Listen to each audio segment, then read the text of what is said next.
तो hello guys, welcome back to my channel. मेरा नाम है आदर्श और मैंने क्रैक किया था TCS NQT in 2024 and I got selected for TCS digital. इस वीडियो में हम अपना कोडिंग क्वेश्चन सीरीज का पार्ट 2 कंटिन्यू कर रहे हैं। तो इसमें हम दो कोडिंग क्वेश्चन देखेंगे जो हमको टीसीएस एनक्यूटी 2024 में पूछे गए थे। ये दोनों क्वेश्चन मीडियम लेवल के हैं। तो चलो देखते हैं पहला question on the leet code. हम ये पूरे जो कोड है वो रॉ कोड पूरा सॉल्व करेंगे, पूरे लाइब्रेरीज खुद से ऐड करेंगे। किसी भी प्लेटफॉर्म लाइक लीड कोड हो या जीएफजी हो, किसी का यूज नहीं लेंगे। सारा कोड खुद से लिखेंगे क्योंकि एग्जाम में आपको सेम वे में कोड लिखना पड़ता है। तो let's get started to our first question which is unique paths. तो जैसे कि आप क्वेश्चन देख सकते हो, यहाँ पे आपको m इंटू एन साइज की ग्रिड दी गई है। मैं आपको पहले बोर्ड पे एक्सप्लेन करता हूँ, then will continue to the code. Hello guys. तो हमारा फर्स्ट प्रॉब्लम है यूनिक पाथ्स। ये क्वेश्चन टीसीएस एनक्यूटी 2024 में अप्रैल में पूछा गया था। This is the medium level question. आप लीड कोड या बाकी प्लेटफॉर्म पे चेक कर सकते हो। This is a medium level question. हम इसका बेस्ट ऑप्टिमल अप्रोच देखेंगे और इसको कैसे हम आसानी से सॉल्व करते हैं, which is the most efficient way and which is easy to remember. Logic के साथ मैं बताऊंगा आपको सॉल्व कैसे करना है। हम इसमें यूज करने वाले डायनेमिक प्रोग्रामिंग के कॉन्सेप्ट। डायनेमिक प्रोग्रामिंग सुन के कुछ घबरा मत जाना। It is very easy guys, बस आपको समझने की देर है। So let's get started. मैं सीधा आपको प्रॉब्लम पे जंप करता हूँ, आपको बताता हूँ आपको सॉल्व कैसे करना है। नाउ व्हाट प्रॉब्लम क्या है, प्रॉब्लम को समझते हैं पहले। सो हमको दिया होगा m इंटू एन साइज का मैट्रिक्स दिया गया होगा। उस मैट्रिक्स में आपको क्या करना है, आपको यहाँ पे n नंबर ऑफ रोज दिए गए होंगे, n number of rose and n columns दिए गए होंगे। आपको यहाँ से स्टार्ट करना है, यहाँ से स्टार्ट करना है और यहाँ पे एंड करना है। और आपको टोटल यूनिक पास ढूंढने हैं, हम स्टार्ट से लेके एंड तक कैसे पहुंच सकते हैं। अब यहाँ पे हमको दो मोमेंट्स दिए गए हैं जो हमको अलाउड है। One moment is to the right and one moment is to down. तो हम ऐसे कितने यूनिक पाथ्स फाइंड कर सकते हैं, या तो राइट को मूव करके या तो डाउन को मूव करके, जिससे हम एंड तक पहुंच सकते हैं। So this is the question जो हमको सॉल्व करना है। अब उसको कैसे सॉल्व करना है हम देखते हैं। Let's take an example. Example लेते हैं हम 3x3 मैट्रिक्स का, या कोई भी ले लो। 3x3 मैट्रिक्स ले लेते हैं। उसमें हम पहले ड्रॉ कर लेते हैं मैट्रिक्स 3x3 का। सॉरी अगर हैंडराइटिंग आपको अच्छी नहीं लगे तो आई एम रियली सॉरी। मैं ट्राई करूंगा जितना अच्छा हो सके उतना करने की। अभी यहाँ पे थोड़ा सेटअप मेरा अभी बना नहीं है पूरा, तो वो बन रहा है। जैसे जैसे बनेगा you will get more improvements. Make sure you like and subscribe the channel. ये बहुत जरूरी है गाइज, मेरे को मोटिवेट करता है and I will keep going for you guys. तो हमको हम 3x3 मैट्रिक्स लेते हैं। फर्स्ट चीज जो करनी है हमको वो करना है। अब आप एक चीज सोचो, यहाँ पे जो first row and first column है, यहाँ पे पूरा अगर आपको फर्स्ट रो ट्रेवल करना है तो आपको बस एक ही यूनिक पाथ मिलेगा। चाहे आप वो यहाँ से यहाँ जाओ या यहाँ से यहाँ जाओ, ये एक ही यूनिक पाथ मिलेगा आपको पूरा ये रो ट्रेवल करने के लिए। सिमिलरली ये पूरा कॉलम करने ट्रेवल करने के लिए आपको वन ही यूनिक पाथ मिलेगा।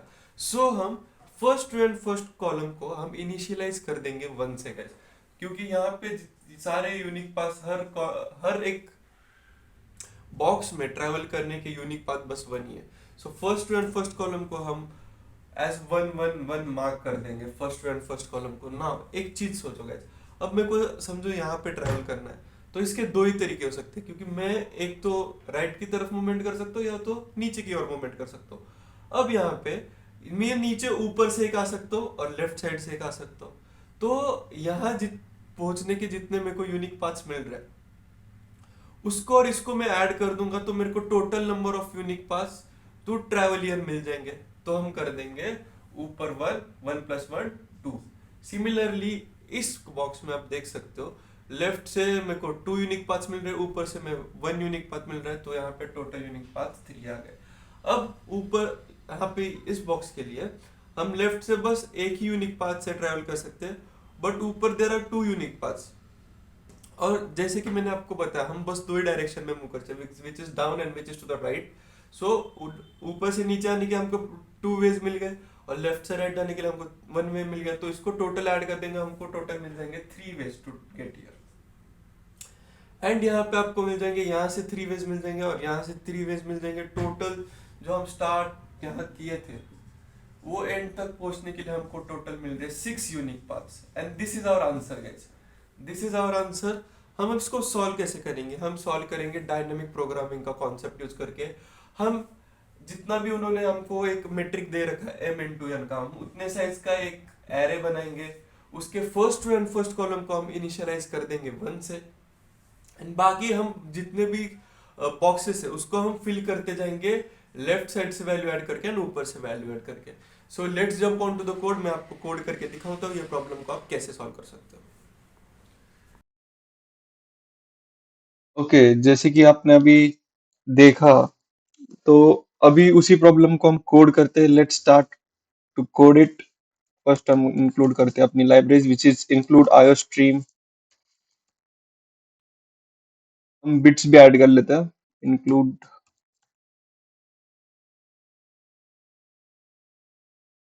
बिट्स स्लैश std c++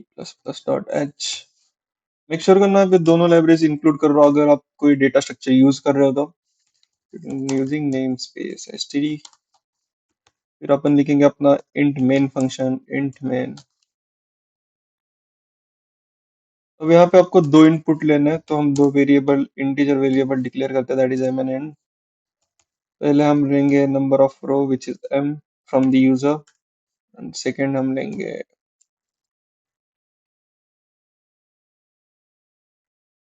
तो अभी जैसे हमको दोनों मिल गए, तो अभी हम एक वेक्टर एरे अपना डायनामिक प्रोग्रामिंग का कॉन्सेप्ट यूज करने की वेक्टर एरे इनिशियलाइज कर देते हैं 1 से पूरा। इंट ऑफ इंट, इसको नाम हम दे देंगे डीपी। इसमें होंगे टोटल m रोज, एंड इसको हम इनिशियलाइज कर देंगे पूरा मैट्रिक्स को 1 से। उसके लिए हमको करना पड़ेगा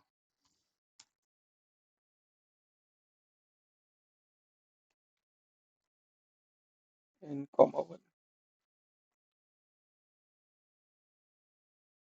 अब हम स्टार्ट करते हैं। अब यहाँ पे हमने पूरा मैट्रिक्स को 1 से इनिशियलाइज कर दिया है, तो हम फर्स्ट स्टार्ट करेंगे first row and first column से। तो हम लेंगे i=1, जैसे कि मैंने आपको बताया था कि फर्स्ट रो पूरी 1 ही होगी एंड फर्स्ट कॉलम भी पूरा 1 ही होगा। सो हम डायरेक्टली 1 से स्टार्ट कर सकते हैं। Int i=1, I less than m I plus plus,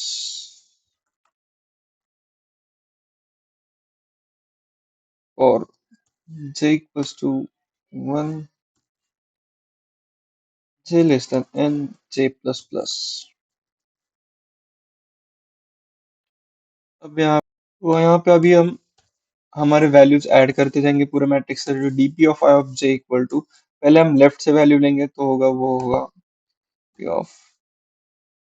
अब हम i वही रहेगा, j-1 होगा अगर हम लेफ्ट से ले रहे काउंट कर रहे हैं, एंड ऊपर से जितने यूनिक पाथ से वो हम काउंट करेंगे dp of i-1 comma j। And हम रिटर्न करेंगे, एक second,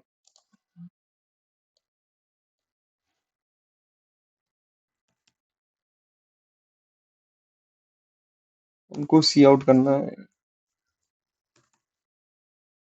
dp of m-1 comma n-1,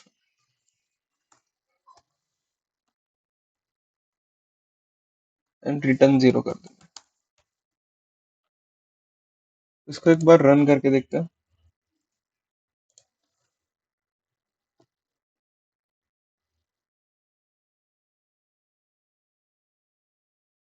okay, यहाँ पे int, okay,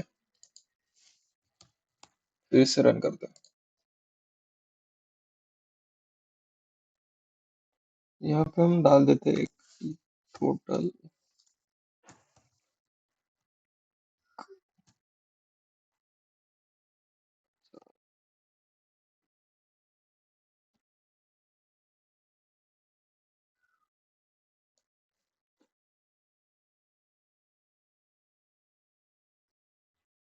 three into three का मैट्रिक्स लेंगे हम।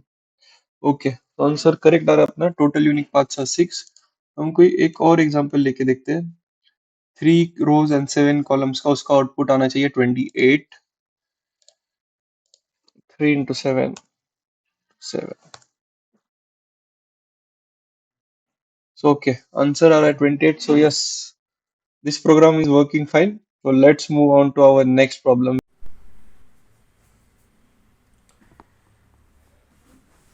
चलिए गाइस, तो देखते हैं हम इस प्रॉब्लम को कैसे सॉल्व कर सकते हैं। इस प्रॉब्लम का नाम है मैक्सिमम ऑफ सब एरे ऑफ साइज के। ये क्वेश्चन मेरे को टीसीएस एनक्यूटी के एग्जाम में पूछा गया था। It is an medium level question. हम इसको देखेंगे हम कैसे इसको सॉल्व कर सकते हैं। सो प्रॉब्लम को अच्छी तरह से समझते हैं, पहले ब्रूट फोर्स मेथड समझते हैं, फिर ऑप्टिमल सॉल्यूशन की ओर जाता है। तो let's start this problem guys. तो हमको क्या पूछा गया है?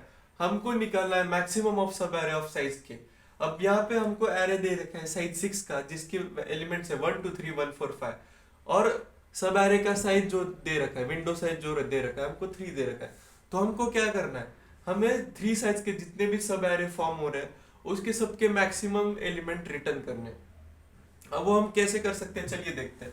फर्स्ट हम ब्रूट फोर्स मेथड से आप इस क्वेश्चन को सॉल्व करने का सोचते हैं। तो हम ऐसे कैसे सॉल्व कर सकते हैं? तो हमें क्या करना होगा, हमें चलाना होगा फॉर आई 0 से लेके n माइनस के तक, क्योंकि 3 साइज का विंडो यही तक बन सकता है। तो ये एक लूप चलाना होगा। इसके बाद मेरे को लूप चलाना होगा for j equals to I to. यहाँ पे आपको टोटल k इटरेशंस लेने हैं, क्योंकि आप 3 साइज तक ही ये चला पाओगे। तो आप क्या कर सकते हो, इसको i प्लस k कर सकते हो। सो यहाँ पे टोटल जो इटरेशंस आपको लग रहे हैं, और फिर उसको मैं क्या करूंगा, फिर हर में जितना भी सब एरे फॉर्म हो रहा है उसका मैं मैक्सिमम एलिमेंट स्टोर करते जाऊंगा और उसको एक आंसर नाम के एक एरे में पुश करते जाऊंगा। टोटल यहाँ पे मेरे को टाइम कॉम्प्लेक्सिटी जो लग रही है, दैट इज कॉम्प्लेक्सिटी जो मेरे को लग रही है वो यहाँ पे लग रही है गाइस n इंटू के, क्योंकि मेरे को n टाइम्स ये लूप रन करना है और ईच इटरेशन के लिए मेरे को k टाइम्स ये रन करना पड़ रहा है। तो टोटल मेरे को टाइम कॉम्प्लेक्सिटी लग रही है यहाँ पे n इंटू के। अब यहाँ पे मैं जैसे हर इटरेशन में, लेट सपोज यहाँ पे मैं और एक्सप्लेन कर देता हूँ ये ब्रूट फोर्स मेथड कि आप अच्छे तरीके से समझ पाओ। अब यहाँ पे for I j equals to I plus K, समझो यहाँ पे फर्स्ट इटरेशन हम चेक करते हैं। For iteration for i equals to 0, तो यहाँ ये जाएगा i 0 to 3। अब यहाँ पे आप 3 दे रखा है विंडो साइज, अब यहाँ 0 से स्टार्ट होता है, तो अब यहाँ जाएगा। अब यहाँ पे अपन 0 से 0 to k, तो यहाँ पे 3 एक्सक्लूड हो जाएगा, तो आएगा 0 to 2।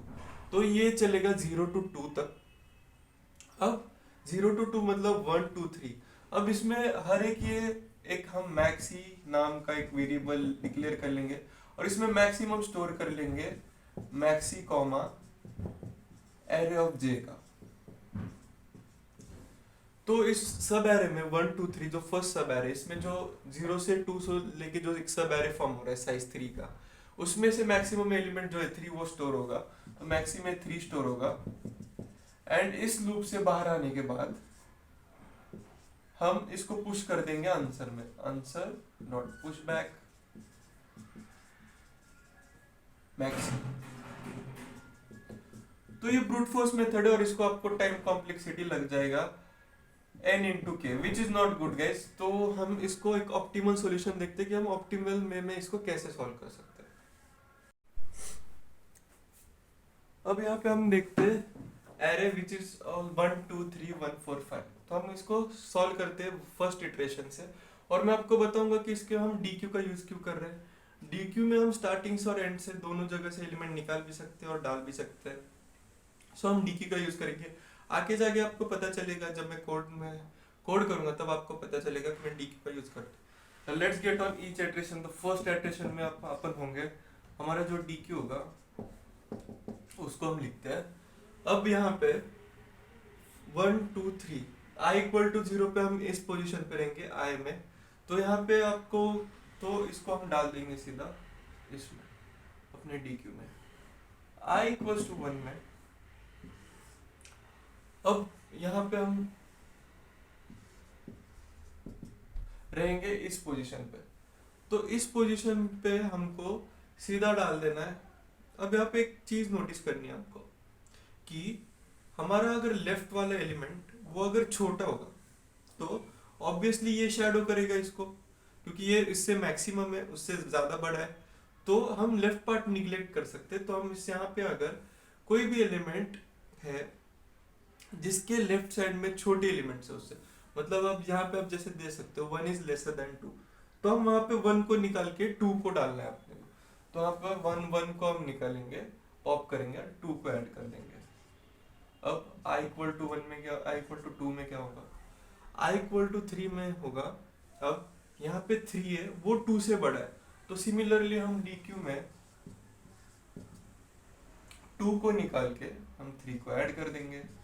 अब 3 को ऐड करते ही आपको एक चीज नोटिस करनी है, हमारा फर्स्ट के साइज का विंडो बन चुका है, के साइज का सब एरे फॉर्म हो चुका है। That is I is equal to और ग्रेटर देन k-1। अब ये जब कंडीशन फॉर्म होती है, तब आपको आंसर के एरे में जो भी डी क्यू है उसका फ्रंट एलिमेंट पुश करना है। अब यहाँ पे i=2 होगा, that is 2 is equal and greater than k-1, which is यहाँ पे 2। तो ये कंडीशन यहाँ पे ट्रू हो गई। तो हम यहाँ पे जो भी फ्रंट एलिमेंट है डी क्यू का उसको पुश करेंगे हम आंसर में। तो आंसर का फर्स्ट होगा हमारा 2। चलते हैं i=3 पे। i=3 पे अब चेक करना। अब यहाँ पे जो 1 है, ठीक है, वो 1 से छोटा एलिमेंट कोई है डीक्यू में, नहीं है। तो हम उसको ऐड करना है 3 1, क्योंकि ये आगे जाके हमको काम आ सकता है। अगर इससे बड़ा एलिमेंट होगा, अगर यहाँ पे 5 होता, तो ऑब्वियसली हम 3 को निकाल के यहाँ पे 5 डाल देते, क्योंकि 5 शैडो कर देता उसको 3 को। बट यहाँ पे लेफ्ट साइड में 1 के लेफ्ट साइड में कोई भी छोटा एलिमेंट नहीं है डीक्यू में, ठीक है। तो हम उसको ऐड कर देंगे डीक्यू में। तो फिर से आंसर में अपने को क्या ऐड करना है, हमको ऐड करना है डीक्यू के जो फ्रंट एलिमेंट है वो ऐड करना है। तो इसमें फिर से ऐड हो जाएगा। अब सॉरी, ये मैंने पोजीशन ऐड की यहाँ पे, अब डायरेक्ट एलिमेंट भी ऐड कर सकते हो, ठीक है। यहाँ पे मैंने डीक्यू में जो फ्रंट एलिमेंट है वो डाल रखा है। अब यहाँ पे सिमिलरली आपको 3 है, अब उसमें फिर से 3 ऐड करना है। जो डीक्यू का फर्स्ट एलिमेंट है, फ्रंट एलिमेंट है, उसको ऐड करना है फिर से एरे में, आपको आंसर एरे में। अब यहाँ पे हम चलते हैं i=4 पे। i=4 पे आप चेक चीज नोटिस करना, i=4 पे अब यहाँ पे 4 है। 4 3 और 1 दोनों से बड़ा है, मतलब 3 और 1 4 से छोटे हैं। तो हमको 3 और 1 दोनों को पॉप करके डीक्यू में ऐड करना है 4, और हमको आंसर में ऐड करना है डीक्यू का फ्रंट एलिमेंट विच इज 4। तो डीक्यू में अपना आंसर में ऐड होगा 3 3 4। अब हम चलते हैं अपने लास्ट इटरेशन पे, विच इज i=5। अब i=5 में आप एक चीज नोटिस करना, i=5 में जो फिफ्थ एलिमेंट है, फिफ्थ पोजीशन पे जो एलिमेंट है वो है 5। 5 ऑब्वियसली 4 से बड़ा है। तो हमको 4 को निकाल देना है और 5 को ऐड करना है। 5 को ऐड करते ही हमको क्या करना है, आंसर में dq का फ्रंट एलिमेंट है विच इज 5, वो उसको ऐड कर देना है। और इसके बाद हम लूप से बाहर आ जाएंगे, क्योंकि यहाँ पे आई एक्सीड कर जाएगा 5 से 5 को, तो हम लूप से बाहर आ जाएंगे and this is our answer guys. तो यहाँ पे मैं आपको बोलना चाहूंगा डी क्यू हम क्यों यूज कर रहे हैं, आप जरा दिमाग लगाओ सोचो। तो हम डी क्यू यूज कर रहे हैं क्योंकि यहाँ पे हम जो ऐड कर रहे हैं एलिमेंट्स वो पीछे से कर रहे हैं, और हम जो आंसर के एरे में जो एलिमेंट्स ऐड कर रहे हैं वो फ्रंट से कर रहे हैं। तो हमको दोनों जगह से ऑपरेशंस करने from the front and the back, so we are using the D Q. So हम डेटा स्ट्रक्चर का यूज कर रहे हैं। हम जब भी कोई डीएसए का प्रॉब्लम सॉल्व करते हैं तो मेक श्योर करना, आप जब भी कोई एग्जांपल देख रहे हो या जब पढ़ रहे हो, तो हमने पर्टिकुलर डेटा स्ट्रक्चर ही क्यों यूज किया है ये आपको अच्छे से समझ में आना चाहिए। फिर ही आप आगे जाके बिना रट्टा मारे डीएसए के प्रॉब्लम सॉल्व कर सकते हो। आपको पता ही नहीं आप ये पर्टिकुलर डेटा स्ट्रक्चर क्यों यूज कर रहे हो, तो आपको अब आगे जाके आपको कोई अलग एग्जांपल मिल जाएगा तो आप एनकाउंटर नहीं कर पाओगे। सो ये अरे हमको रिटर्न करना है, हम सी आउट करके आराम से इसको रिटर्न कर सकते हैं। This is our answer 3345। तो चलो इसको कोड करके देखते हैं कि कैसे सॉल्व करना है। सो इस प्रॉब्लम में हमको जो भी एरे होगा वो यूजर से लेना होगा। तो पहले हम size of array N declare करते हैं। साइज ऑफ एरे हम यूजर से ले लेते हैं पहले, फिर उस एरे का उस साइज का हम एरे क्रिएट कर देते हैं जो कि साइज एन का होगा। फिर उस एरे को हम फिल कर देते हैं फॉर इंट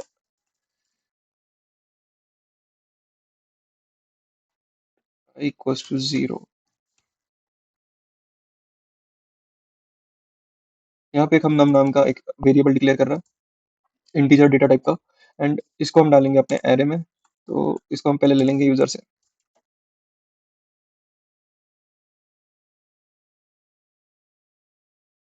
असाइनमेंट ऑपरेटर का यूज करके इसको एरे में फिल कर देंगे। तो अभी क्या क्या चीजें हमको यूज करनी है, पहले हमको एक डी क्यू चाहिए, तो उसमें हम पहले एक डी क्यू बना देते हैं, इंटीजर टाइप का होगा इसमें डी क्यू। सेकेंड होगा वेक्टर एक, जो हम रिटर्न करने वाले इंटीजर टाइप का, उसका नाम बताएंगे आंसर। अब यहाँ पे हमको लूप चलाना है for int i equals to 0 से लेके int i less than n plus plus. यहाँ पे आपको पहली कंडीशन है कि आपको एक चीज ध्यान रखनी है कि अगर वो एलिमेंट मतलब आई माइनस के, अगर लेट सपोज हम फोर्थ पोजीशन पे है और विंडो की साइज 2 है, तो 4 - 2 होता है 2। तो हमको कभी भी जो थर्ड पोजीशन पे एलिमेंट होगा, जो सेकंड पोजीशन पे एलिमेंट होगा, वो हमें कभी भी एक्सक्लूड ही करना पड़ेगा, उसको हम इंक्लूड नहीं कर सकते, क्योंकि वो जो विंडो की साइज है उससे बाहर चला जाएगा। सो हमको ये कंडीशन एक ऐड करनी पड़ेगी, जो है if D Q is not empty and D Q dot front is is equal to I minus k, then dq equal to of front। Second condition जो हमको यूज करनी है वो है सिमिलर सी है, वो यूज कर देते हैं, जो मैंने आपको बताई थी कि अगर वो एम्प्टी नहीं है एंड अगर उसके लेफ्ट वाला एलिमेंट कोई भी छोटा होगा तो उसको हमको पॉप करना पड़ेगा, बट हम will pop from the back, and हम कंडीशन चेंज कर देते हैं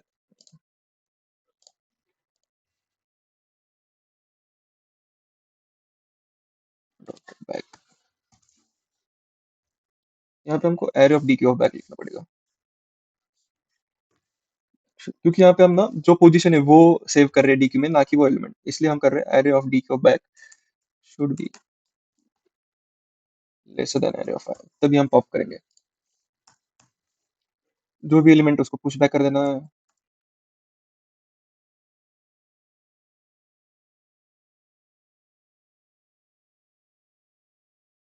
एंड और एक कंडीशन है गाइस, इफ जब i इक्वल्स टू और greater then a minus one हो, तभी हमको जो आंसर आ रहा है उसमें पुश करना है या नहीं करना। तो आंसर में हम पुश बैक करेंगे array of D Q of front,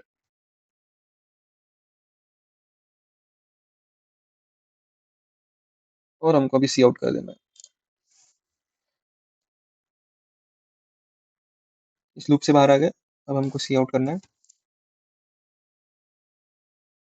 array, तो हम पहले इसको लूप लगा के सी आउट करते हैं, जीरो प्लस,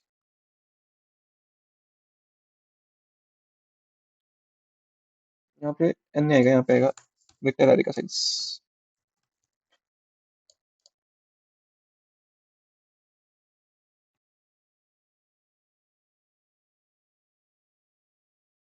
इसको रन करके देखते हैं। फर्स्ट एग्जांपल लेते हैं 1 2 3 1 4 5। ओके, तो हम पहले जो भी मिस्टेक्स है उसको ये करते हैं। ओके, यहाँ पे हमने एक चीज गड़बड़ कर दी, हमने ना के लिया नहीं यूजर से, तो हम वो ले लेते हैं, ए सीन कर देते हैं के को। ओके, अब फिर से रन करते हैं।